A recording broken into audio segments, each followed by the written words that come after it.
Ya, pekan lalu kita sudah belajar tentang pribadi Yesus Kristus, khususnya sisi keilahiannya berdasarkan Injil Yohanes pasal 1 ayat 1 sampai 14. Kita menyimpulkan di akhir pertemuan yang lalu itu bahwa Yesus Kristus itu tanpa kehilangan natur atau sifat dasar ilahinya, Sang Firman mengenakan natur atau sifat dasar insani sehingga ia menjadi manusia seutuhnya sekaligus ilahi seutuhnya. Nah, ini ya. Ini kita belajar tentang keilahian Yesus Kristus. Divinity of Jesus Christ, ya, keilahian Yesus Kristus, natur ilahi Yesus Kristus. Menurut Yohanes 1 ayat 1 sampai 18, dia adalah Sang Firman yang telah menjadi manusia. Dalam hal ini artinya adalah tanpa kehilangan natur ilahinya, bahwa ia sama ilahinya dengan Allah Bapa. Tanpa kehilangan natur ilahinya, Sang Firman telah mengenakan natur insani sehingga ia menjadi manusia seutuhnya sekaligus ilahi seutuhnya. Kelak dalam pengakuan iman Kalsedon dikatakan bahwa Yesus Kristus itu satu pribadi yang sepenuhnya Allah dan sepenuhnya manusia. Seutuhnya ilahi, seutuhnya insani. Sekarang kita mau melihat lebih lanjut, ya, lebih lanjut tentang sisi ilahi Yesus Kristus menurut Filipi pasal 2 ayat 6 khususnya sampai 8. Nah, Adik-adik, Filipi pasal 2 ayat 6 sampai 11 ini sangat menarik. Ini merupakan salah satu contoh himne atau kidung pujian, yaitu kidung pujian atau himne tentang atau kepada Yesus Kristus yang dikenal oleh gereja mula-mula. Jadi gereja abad pertama itu di zaman para rasul itu mengadakan kebaktian seperti kita, bahkan kita mengikuti mereka. Dalam kebaktian-kebaktian itu mereka menyanyikan kidung-kidung pujian seperti kita. Ya, kita mengikuti mereka sebenarnya, ya. Nah, di antara sekian banyak kidung pujian itu, ada kidung-kidung pujian yang bisa kita sebut Carmen Christi. Ya, Carmen Christi. Pujian kepada Kristus, Carmen Christi. Nah, salah satu dari Carmen Christi itu kita temukan dalam Filipi 2 ayat 6 sampai 11. Nah, Rasul Paulus mengutip Carmen Christi, ya, atau salah satu Carmen Christi dalam Filipi 2 ayat 5 sampai 11 untuk menasihati orang-orang Kristen atau para pengikut Kristus di Filipi supaya meneladani Kristus. Rasul Paulus mengutip Carmen Christi atau mengutip salah satu Carmen Christi. Rasul Paulus mulai dengan mengatakan, hendaklah kamu dalam hidupmu bersama menaruh pikiran dan perasaan yang terdapat juga dalam Kristus Yesus. Jadi beliau menulis seperti itu. sebagai pengantar pendahuluan. Ia menasihati orang-orang Kristen di Filipi untuk meneladani Tuhan Yesus. Hendaklah kamu dalam hidupmu bersama. Jadi bicara tentang hidup orang Kristen di tengah-tengah jemaat atau di dalam gereja.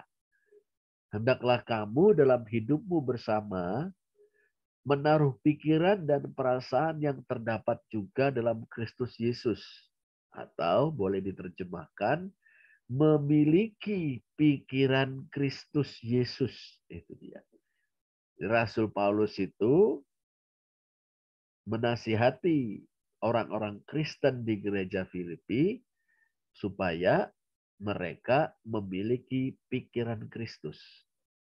Nah, dia untuk meneladani Kristus, milikilah pikiran Kristus supaya nanti bisa bertingkah laku seperti Kristus.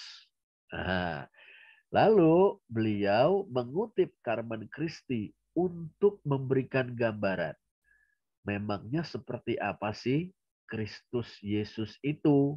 Nah, Carmen Christi itu yang dikutip Rasul Paulus kita baca atau kita temukan dalam Filipi 2 ayat 6 sampai 11.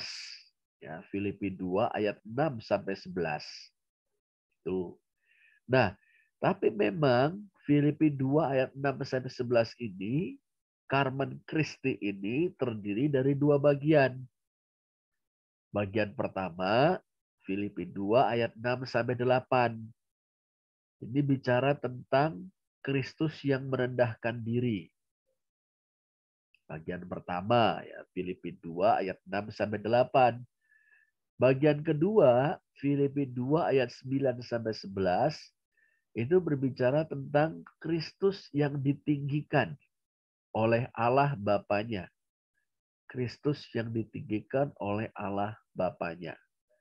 Nah, kalau kita baca selengkapnya, Carmen Christi ini, Filipi 2 ayat 6 sampai 11, sebagaimana tercantum dalam Alkitab kita, terjemahan baru bahasa Indonesia, bunyinya begini. Yang walaupun dalam rupa Allah, tidak menganggap kesetaraan dengan Allah itu sebagai milik yang harus dipertahankan. Melainkan telah mengosongkan dirinya sendiri dan mengambil rupa seorang hamba dan menjadi sama dengan manusia. Dan dalam keadaan sebagai manusia, ia telah merendahkan dirinya dan taat sampai mati, bahkan sampai mati di kayu salib. Itulah sebabnya Allah sangat meninggikan dia dan mengaruniakan kepadanya nama di atas segala nama, supaya dalam nama Yesus bertekuk lutut segala yang ada di langit dan yang ada di atas bumi dan yang ada di bawah bumi, dan segala lidah mengaku Yesus Kristus adalah Tuhan bagi kemuliaan Allah Bapa. Itu lengkapnya Carmen Christi dalam surat Filipi ayat 2 pasal 2 ayat 6 sampai 11. Tapi dalam rangka studi kita atau dalam rangka pengajaran kita tentang keilahian Yesus Kristus, kita akan fokus pada Filipi 2 ayat 6 sampai 8. Nah, kita lihat ya, kita ikuti. Kita cek pelan-pelan. Di situ Pak Rudi mengikut sertakan transliterasi dari teks Yunaninya.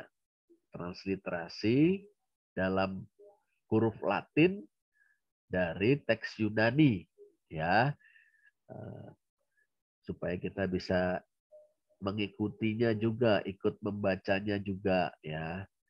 Coba kita lihat.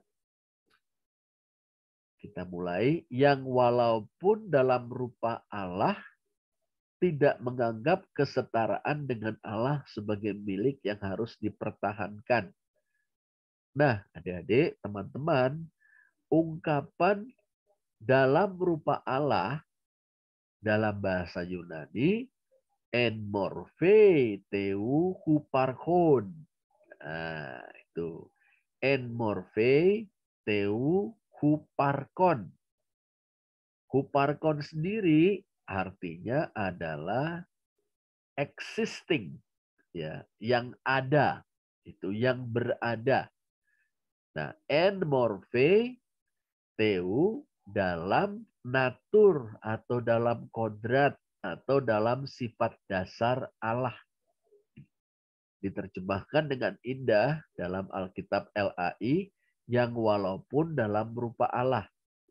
Boleh kita terjemahkan secara harafiah atau lebih harafiah, eksis dalam natur Allah atau eksis dengan natur ilahi.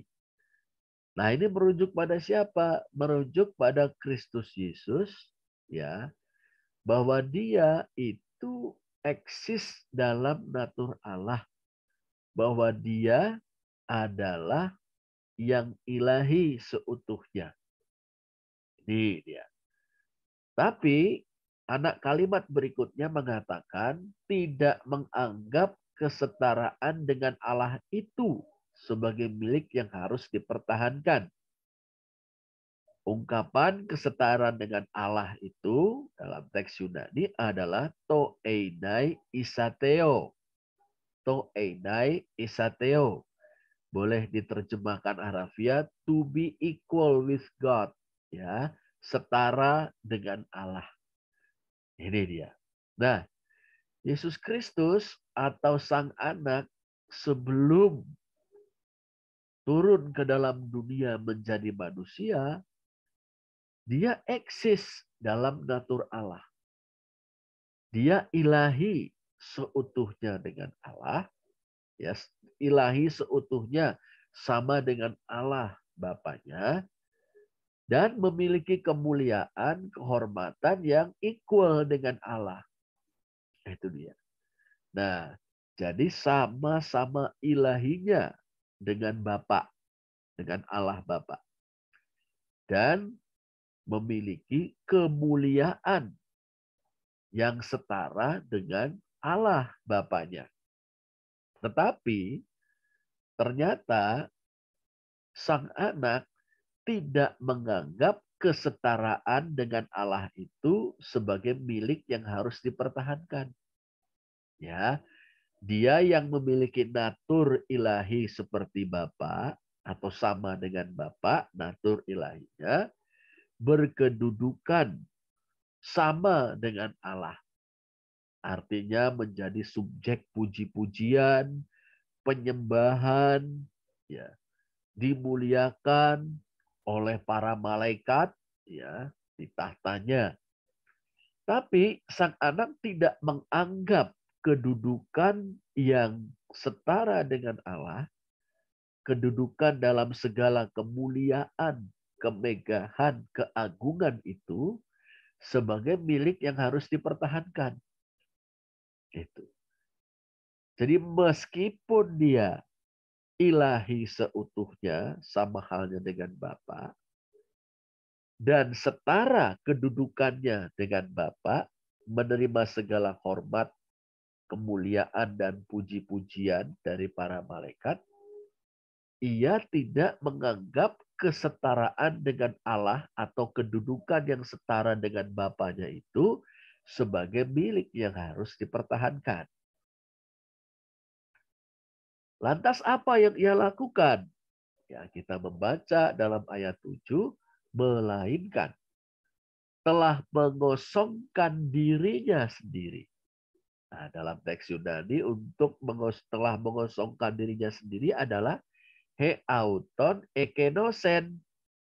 Heauton itu dirinya sendiri. Ekenosen dari kata kenoo, ya, mengosongkan itu. Atau membuat tidak berarti. Wah, ini. Atau ya mengesampingkan segala kemuliaan yang ada padanya. mengesampingkan segala kemuliaan yang ada padanya. Itu. Nah, apa yang ia lakukan dalam rangka mengesampingkan segala kemuliaan yang ada padanya? Ia mengambil rupa seorang hamba. Dalam teks Yunani, morphein dulu labon. Morphein tadi diterjemahkan rupa, atau yang dimaksud adalah natur, sifat dasar. Dia mengenakan, ada kata labon di sana. Labon itu dari kata lambano dalam bahasa Yunani. Bisa artinya mengambil, bisa juga artinya mengenakan. Itu. Nah, Yesus Kristus yang semula atau sang anak yang semula berkedudukan begitu mulia sama halnya dengan Allah Bapa, mengesampingkan kedudukan mulia itu dan malah mengenakan sifat dasar seorang budak, ya, seorang hamba. Bahasa Yunani untuk hamba doulos.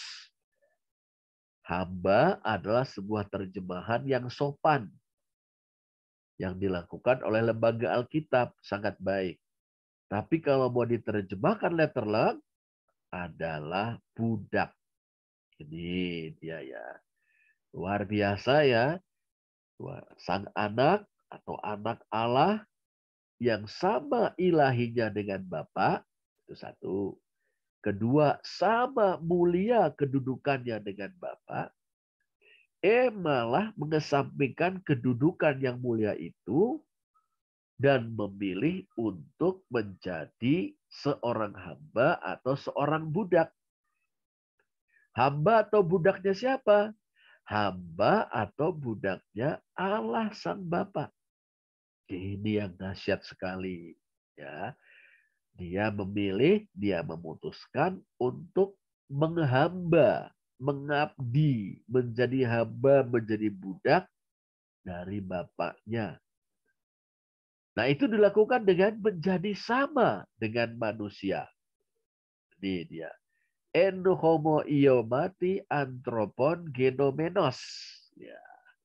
En homo iomati anthropon genomenos. Boleh diterjemahkan lebih harafiah dengan menjadi serupa dengan manusia. Memang kita bisa beranggapan, oh, menjadi sama dengan manusia beda dong dengan menjadi serupa dengan manusia. Iya, tapi memang Rasul Paulus dan gereja mula-mula sangat teliti dalam memilih kata. Kenapa kok mereka tulisnya atau menyanyikannya en homoiomati anthropon genomenos? Karena meskipun Yesus Kristus itu naturnya sama dengan manusia, mengenakan natur manusia, tuh ada bedanya dengan kita umat manusia yang lain atau pada umumnya, yaitu dalam hal Yesus Kristus tidak pernah berbuat dosa. Beda dengan umat manusia pada umumnya. Maka gereja mula-mula juga Rasul Paulus menggunakan ungkapan en homo iomati, menjadi serupa. Itu dia. En homo iomati anthropon genomenos, ya. Genomenos itu menjadi. En homo iomati anthropon genomenos, menjadi serupa dengan manusia. Artinya sama manusianya, sama insaninya dengan kita, tapi bedanya kita berdosa. Yesus Kristus tidak berdosa.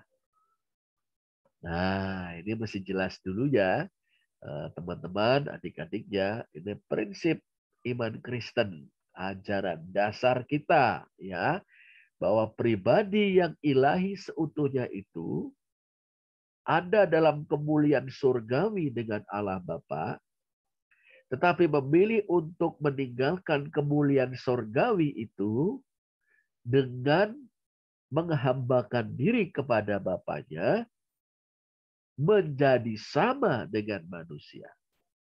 Ya, dalam segala hal Yesus Kristus sama dengan kita, Tapi bedanya dia tidak berdosa. Nah, ini dia ya. Jadi kita melihat ada satu pribadi ilahi yang kemudian mengenakan natur insani. Satu pribadi ilahi sekarang bukan hanya memiliki natur ilahi, tapi juga memiliki natur insani. Yesus Kristus sepenuhnya ilahi, sepenuhnya insani. Seutuhnya Allah, tapi juga seutuhnya manusia. Nah, dia menjadi manusia dalam rangka menghamba atau mengabdikan dirinya kepada Allah Bapanya. Nah, lalu kita membaca dalam ayat yang ke-8, ia telah merendahkan dirinya. Dalam teks Yunani, etapenosen heauton. Etapenosen dari kata tapenoo. Merendahkan dirinya. Meletakkan dirinya di bawah kaki. Itu dia. Ia telah merendahkan dirinya. Kalau tadi dalam ayat 6 dikatakan, ia telah mengosongkan dirinya. Dalam ayat 8 disebut, ia telah merendahkan dirinya. Mengosongkan dirinya berarti mengesampingkan segala kemuliaan di sorga. Merendahkan dirinya, bahkan sebagai manusia, dalam keadaannya sebagai manusia, dia merendahkan diri. Itu. Apa yang dilakukan dalam rangka merendahkan diri? Yaitu dengan menjadi taat hingga kematiannya. Dalam Alkitab, terjemahan lembaga Alkitab dikatakan dan taat sampai mati. Dalam teks Yunani, genomenos hupekoos mekri tanatu. Artinya dengan menjadi taat hingga kematiannya. Ini dia. Jadi luar biasa, bahkan sebagai manusia pun dia merendahkan diri dengan cara menjadi taat hingga kematiannya. Bahkan sampai mati di kayu salib atau thanato destauru. Artinya, yakni kematian melalui salib. Dengan menjadi taat hingga kematiannya, padahal kematian tersebut kematian yang sangat harus melalui penderitaan yang luar biasa dan dipandang dalam segala kehinaan. Orang yang mati di kayu salib menderitanya luar biasa sebelum mengembuskan nafas yang terakhir. Ya, apalagi kita tahu dia dipaku di kedua tangannya, ditembus dengan paku besi. Kepalanya dimahkotai duri. Dua kakinya juga dipaku. Sebelumnya disiksa habis-habisan. Ya, dicambuki. Seperti itu. Nah, itu merupakan kematian melalui jalan penderitaan yang luar biasa, sekaligus kehinaan yang tiada tara. Disiksa dulu sedemikian rupa, dan dihina oleh banyak orang. Baik oleh prajurit-prajurit Romawi maupun oleh para pemimpin Yahudi. Tapi Yesus Kristus itu menjalaninya dengan taat. Luar biasa kerendahan hatinya, luar biasa ketaatannya kepada Allah Sang Bapa. Nah, itu ya. Nah, sekarang kita mau lihat apa sih yang diajarkan bagian pertama dari Carmen Christi ini. Dari Filipi pasal 2 ayat 6 sampai 8 ini. Kita belajar apa? Ya, kita belajar tentang kenosis, tapeinosis, dan hupakoe. Wah, istilah-istilah apa itu, Pak? Kenosis, tapeinosis, dan hupakoe. Kenosis, pengosongan diri. Kristus mengesampingkan, meninggalkan semua kemuliaan surgawinya. Tapenosis, tindakan merendahkan diri.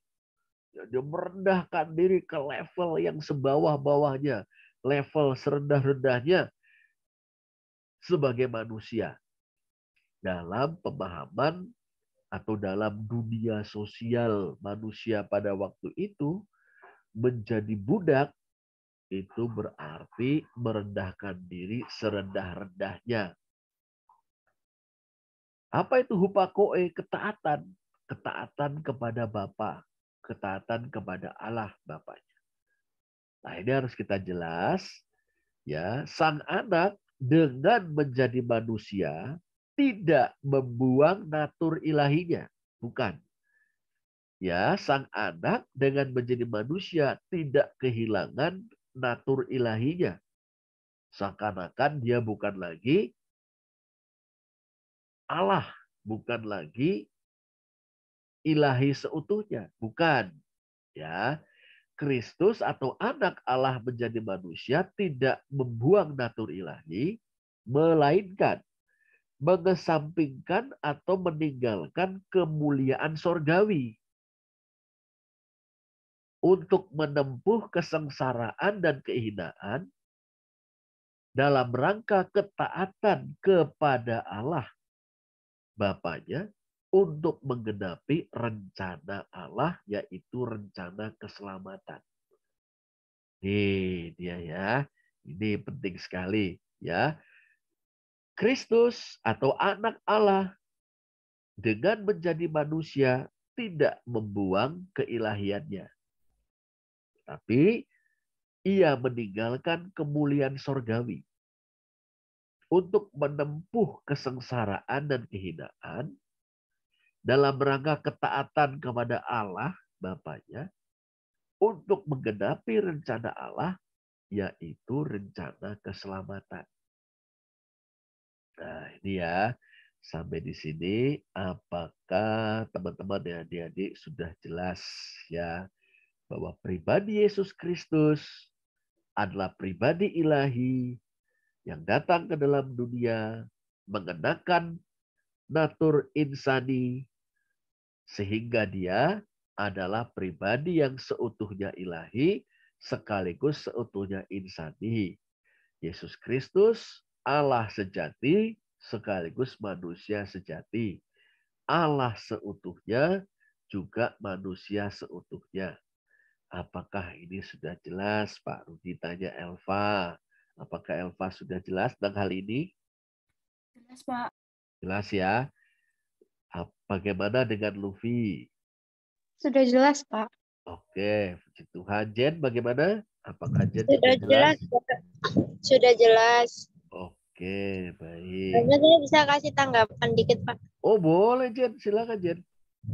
Em, kan dari saya ngambilnya dari ayat ya, Pak.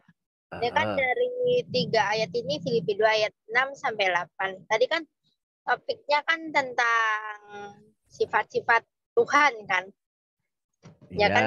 betul. Atau natur ilahi dari Nah, Tuhan Yesus. sebenarnya kalau saya lihat sih apa yang pesan dari inti dari semua ayat-ayat ini aslinya simple. Itu Aha. tentang gimana kita sebagai manusia itu nggak egois, nggak sombong, juga Ya, walaupun mempunyai jabatan tinggi, tapi tetap rendah hati gitu. Karena kan kadang banyak orang kalau misalnya itu di sini apa di sini kalau misalnya mereka punya jabatan tinggi apa pasti kan mereka merasa bangga dengan itu. Tapi kadang karena merasa bangga itu ya mereka jadi sombong gitu loh. Juga jadi merasa penuh dengan mereka sendiri jadi egois. Ya kan, Pak? betul. Wah, luar biasa. Jen ini malah sudah bisa menarik implikasi atau aplikasi dari kebenaran firman Tuhan ini dan untuk kehidupan kita sehari-hari ya. Memang Oke. betul sekali. Justru sosok Tuhan Yesus ini sangat layak, sangat pantas kita jadikan teladan. Ya, meskipun dia begitu mulia, tetapi ternyata mau bersikap rendah hati. Nah, kita sebagai para pengikut Tuhan Yesus, murid-murid Tuhan Yesus, sebagai anak-anak Allah kita ini memang sudah sepantasnya kita meneladani dia. Kalau kita mengemban jabatan tertentu, atau kita mungkin punya status sosial tertentu, atau mungkin kita dikenal sebagai orang yang pandai, orang yang terkenal dan sebagainya, ingat, lihatlah kepada Tuhan Yesus dan belajarlah rendah hati seperti Tuhan Yesus. Bagus sekali Jen, ya. Ya, Bagus Pak. ya. Terima kasih Jen. Baik sekali ya insight reflektif atau refleksi dari Jen ini ya. Bagus. Nah, kita lanjutkan sedikit lagi ya. Nah, apa sih yang kita bisa pelajari kalau begitu? Tadi ya soal pengosongan diri, soal tindakan merendahkan diri atau tindakan kerendahan hati ya, dan ketaatan. Kenosis, tapenosis, dan hupakoe.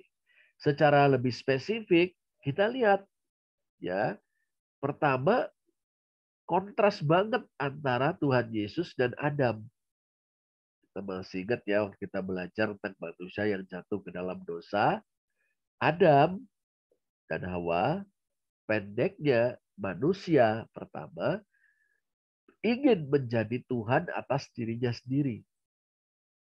Ingin menjadi seperti Allah, tahu tentang yang baik dan yang jahat, kan artinya aku nggak mau diatur lagi oleh Tuhan Allah. Aku nggak mau Allah mengaturku. Tentang hidupku, aku sendiri yang mau atur. Soal baik, buruk, benar, salah, bukan urusan Tuhan, tapi urusanku sendiri. Aku tidak mau tunduk, apalagi taat kepada Allah. Aku mau menjadi Tuhan atas diriku sendiri. Nah itu merupakan inti dari kejatuhan manusia ke dalam dosa. Itu dia. Nah, tapi sangat berbeda Kristus atau anak Allah meskipun bernatur ilahi, artinya sehakikat dengan Allah Bapa, sama ilahinya dengan Allah Bapa, malahan tidak mempertahankan kedudukannya yang sangat mulia itu, yang layak disembah. Ini menarik kalau kita memperhatikan Yesaya 6 ayat 3. Kita membaca di sana ya, malaikat-malaikat itu atau disebut sebagai apa ya, serafim itu ya, mereka itu memuliakan Allah. Makhluk-makhluk ini digambarkan bersayap 6, ya toh, 2 sayap untuk menutupi wajah, 2 sayap untuk menutupi kaki, 2 sayap untuk terbang. Itu suatu ungkapan apa ya, penghormatan yang luar biasa. 2 sayap menutupi wajah karena mereka tidak tahan melihat kemuliaan Allah. Ya, makhluk-makhluk surgawi pun tidak tahan atau tidak sanggup melihat betapa gembilangnya, cemerlangnya kemuliaan Allah. Lalu 2 sayap menutupi kaki, ya, itu ungkapan sujud. Itu dia. Ya, ungkapan sujud, ungkapan bersujud menyembah. Sementara 2 sayap tetap untuk terbang karena mereka para malaikat dong. Nah, dari mereka terdengar puji-pujian, kudus, kudus, kuduslah Tuhan semesta alam, bumi penuh dengan kemuliaannya. Dia disebut kudus, kudus, kudus 3 kali disebut. Nah, tetapi kalau kita baca Yohanes 12 ayat 41, dikatakan di sana Yesaya katanya telah melihat kemuliaannya. Padahal konteks ayat-ayat itu bicara tentang Tuhan Yesus. Ya. Apa artinya? Dikatakan kalau begitu Yesaya pernah atau telah melihat kemuliaan Kristus sebelum dia datang ke dalam dunia menjadi manusia. Itu dia. Jadi Yesaya mengalami penglihatan tentang Allah Tritunggal. Ya, Sang Bapa dengan Anak dan Roh Kudus, atau Allah yang senantiasa bersama dengan firman dan rohnya. Yesaya melihat bahwa malaikat-malaikat atau para serafim itu memuji, memuliakan Allah, menyembah Allah, kudus, kudus, kudus. lah Tuhan semesta alam bumi penuh kemuliaannya. Yesaya tahu, wow, bahwa di situ ada sang firman atau sang anak yang sama mulianya dengan Bapa. Nah, itu ya kalau kita hubungkan Yesaya 6 ayat 3 dan Yesaya 12 ayat 41. Tapi jelas anak Allah, sang firman atau Kristus itu, meskipun dia sama ilahinya dengan Allah, dia tidak mempertahankan kedudukannya yang mulia, yang layak disembah. Malahan dia mengosongkan diri menjadi seorang hamba, menjadi sama dengan manusia, merendahkan diri, taat sampai mati, bahkan menempuh kematian dalam segala kesengsaraan dan kehinaan.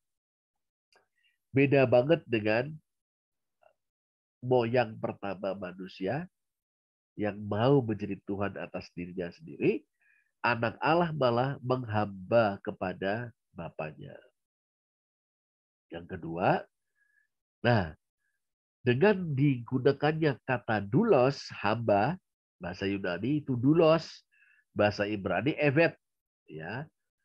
Nah, ini mau digambarkan bahwa Tuhan Yesus itulah evet Yehuwah atau hamba Tuhan yang sejati.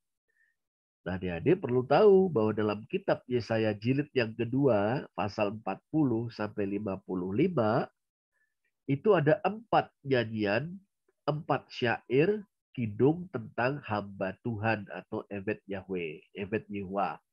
Ya, Yesaya 42 ayat 1 sampai 9, 49 ayat 1 sampai 6, 50 ayat 4 sampai 9 dan 52 ayat 12 sampai 53 ayat 12. Khususnya Yesaya 52 ayat 13 sampai 53 ayat 12 melukiskan penderitaan luar biasa yang dialami hamba Tuhan dalam rangka menebus umatnya.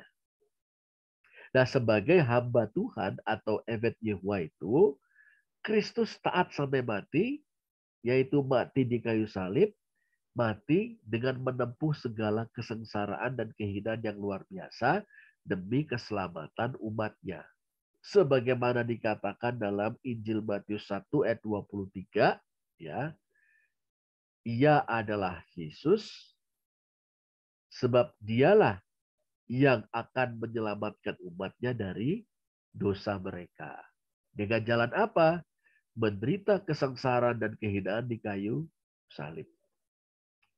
Yesus Kristus jauh melampaui Adam. Yesus Kristus adalah Evet Yehuwah atau hamba Tuhan yang sejati.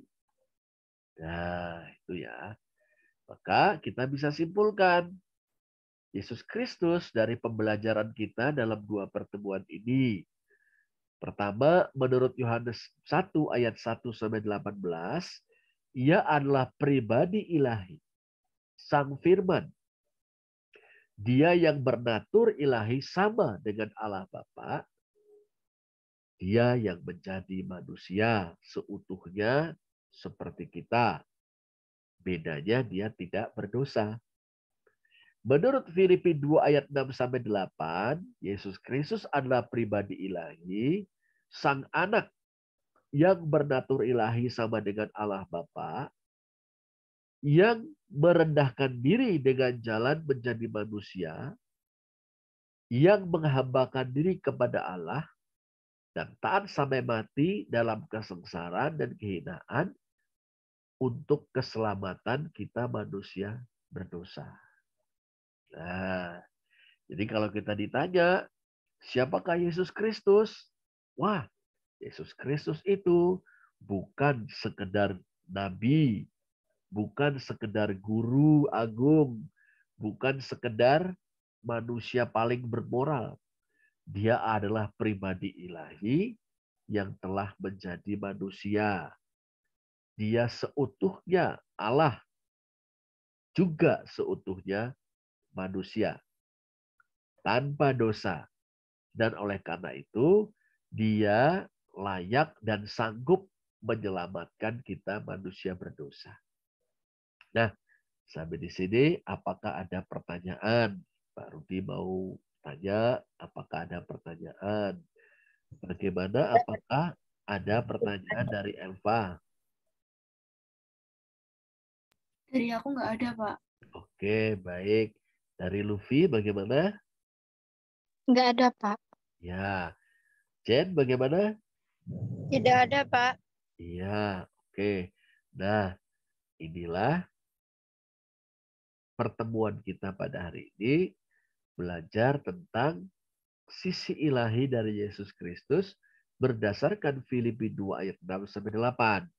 Ya, pekan depan dalam izin Tuhan kita akan belajar lebih lanjut, yaitu sisi insani atau sisi kemanusiaannya. Ya, nah, semoga kita boleh berjumpa kembali untuk melanjutkan belajar kita bersama. Ya, sekarang mari kita tutup. Kita akan berdoa. Kita tutup dalam doa. Boleh minta Luffy ya memimpin kita dalam doa. Mari Luffy. Baik, Pak.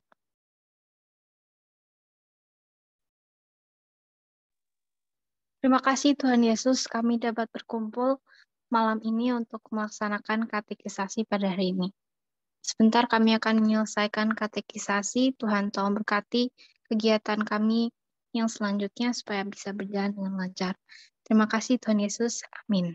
Amin. Terima kasih Luffy. Terima kasih Jen. Terima kasih Elva juga Om Andre. Ya. Tetap semangat, tetap jaga kesehatan, tetap bersuka cita. Sampai jumpa. Tuhan Yesus memberkati. Terima kasih Pak.